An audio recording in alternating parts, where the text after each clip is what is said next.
اعوذ باللہ من الشیطان الرجیم بسم اللہ الرحمن الرحیم قال اللہ تبارک و تعالی فی القرآن المجید والفرقان الحمید۔ اللہ رب العالمین کی ذات بابرکات نے قرآن پاک کے 15ویں پارے کی سورۃ کہف کی آیت نمبر 37 میں ارشاد فرمایا ہے، قال لہ صاحبہ،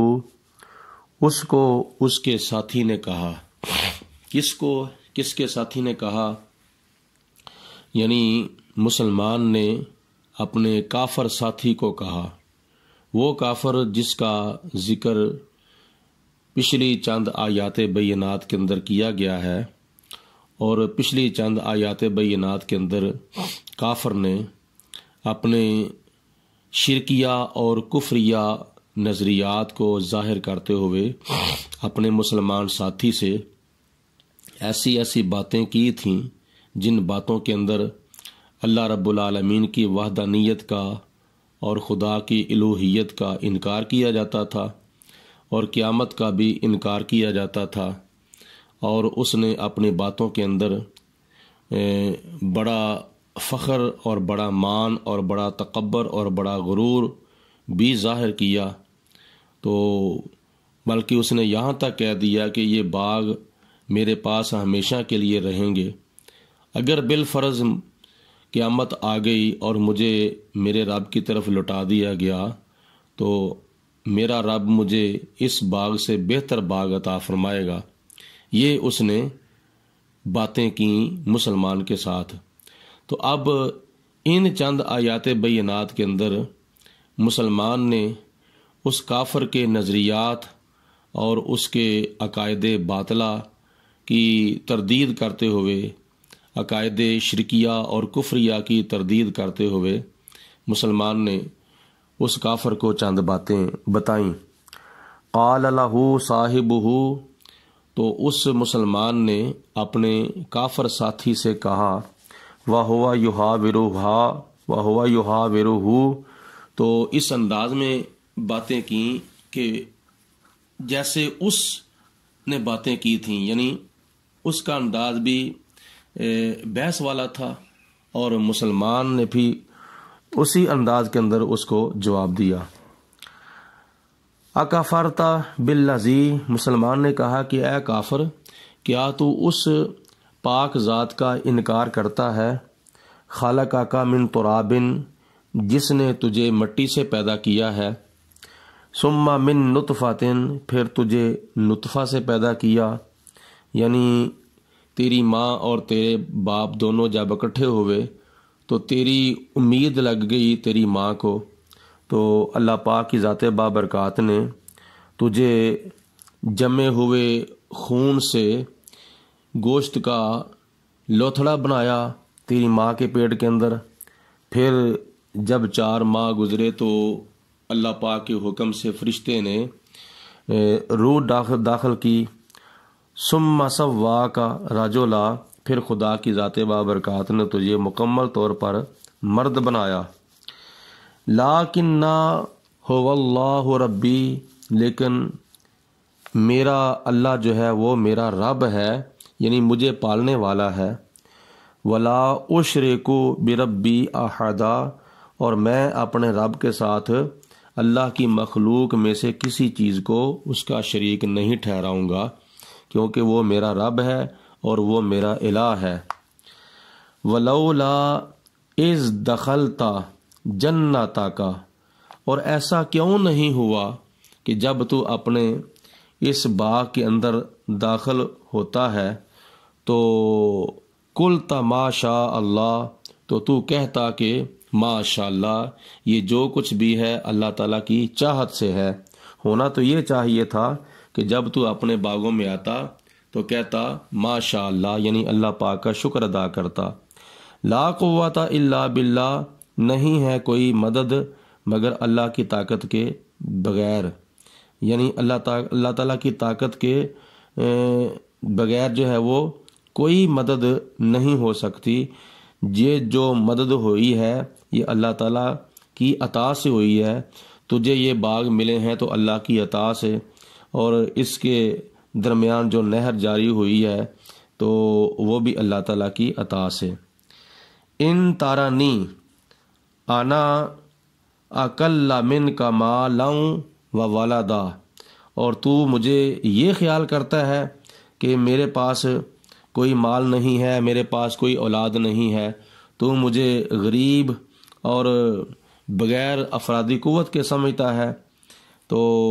یہ یاد رکھ، پھر اگر تو میرے بارے میں یہ کہتا ہے کہ میرے مسلمان ساتھی کے پاس کوئی مال نہیں ہے، کوئی اولاد نہیں ہے، تو پھر سن لے، فَعَسَىٰ رَبِّي أَن يُؤْتِيَنِي خَيْرًا مِّن جَنَّتِكَ، عن قریب میرا رب مجھے تیرے باغ سے بہتر عطا فرمائے گا،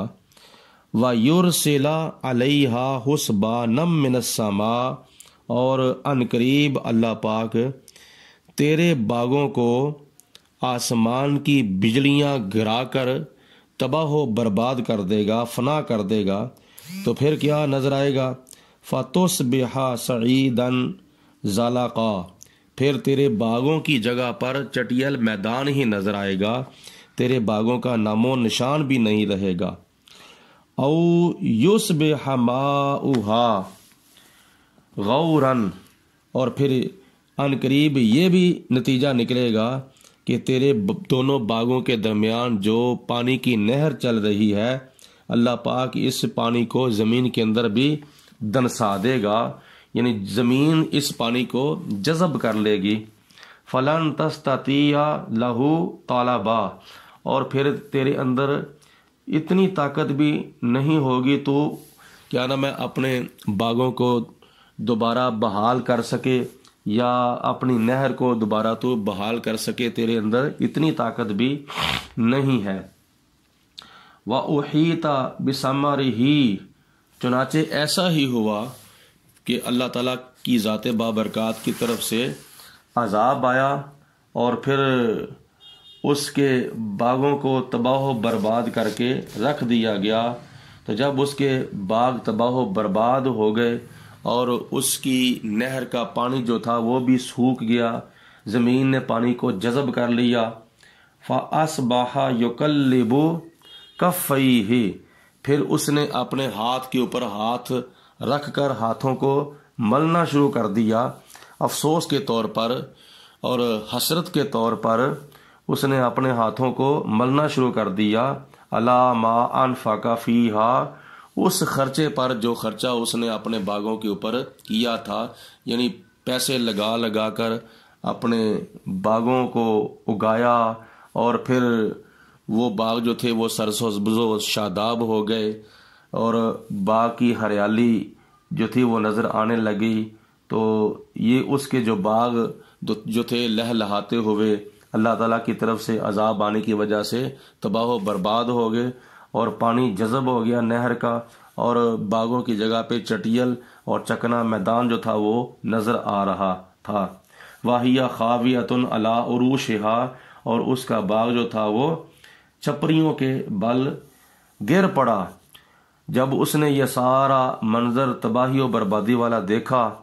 وَيَقُولُ يَا لَيْتَنِي، تو اس نے افسوس کرتے ہوئے کہا کہ ہائے افسوس مجھ پر، لم اشرک بربی احدا، کہ کبھی ایسا ہوتا کہ میں مخلوق میں سے کسی چیز کو اپنے رب کا شریک نہ ٹھہراتا، یہ میرے شرک کرنے کی وجہ سے یہ مجھے نتیجہ ملا ہے۔ وَلَمْ تَكُنْ لَهُ فِئَةٌ، اور کوئی اس کے پاس جماعت بھی نہ رہی، جتنی بھی افرادی قوت تھی وہ بھی ہلاک ہو گئی، اور کوئی اس کے پاس جماعت نہ رہی، يَنْصُرُونَهُ مِن دُونِ اللَّهِ، کہ جو جماعت اس کی مدد کرتی اللہ تعالیٰ کے مقابلے میں، وَمَا كَانَ مُنْتَصِرًا، اور وہ بدلہ لینے کے قابل بھی نہ رہا۔ هُنَالِكَ، تو اسی وجہ سے، یعنی اسی جگہ پر یہ بات معلوم ہو گئی کہ الولایات للہ الحق، کہ اختیارات سارے کے سارے ذاتی طور پر اور حقیقی طور پر اللہ تعالیٰ کے لیے ہی ہیں، جو پروردگار عالم کی ذات سچی ذات ہے۔ وَهُوَ خَيْرٌ ثواباً، اور وہ ثواب عطا فرمانے کے لحاظ سے بھی یعنی اس کا ثواب جو ہے وہ بھی بہتر ہے، وخیر عقبا، اور بہترین انجام بھی اس کے پاس ہے۔ خدا کی ذات بابرکات نے ان آیات بینات کے اندر کافر کا انجام بھی بیان فرمایا ہے اور مسلمان کا انجام بھی بیان فرمایا ہے۔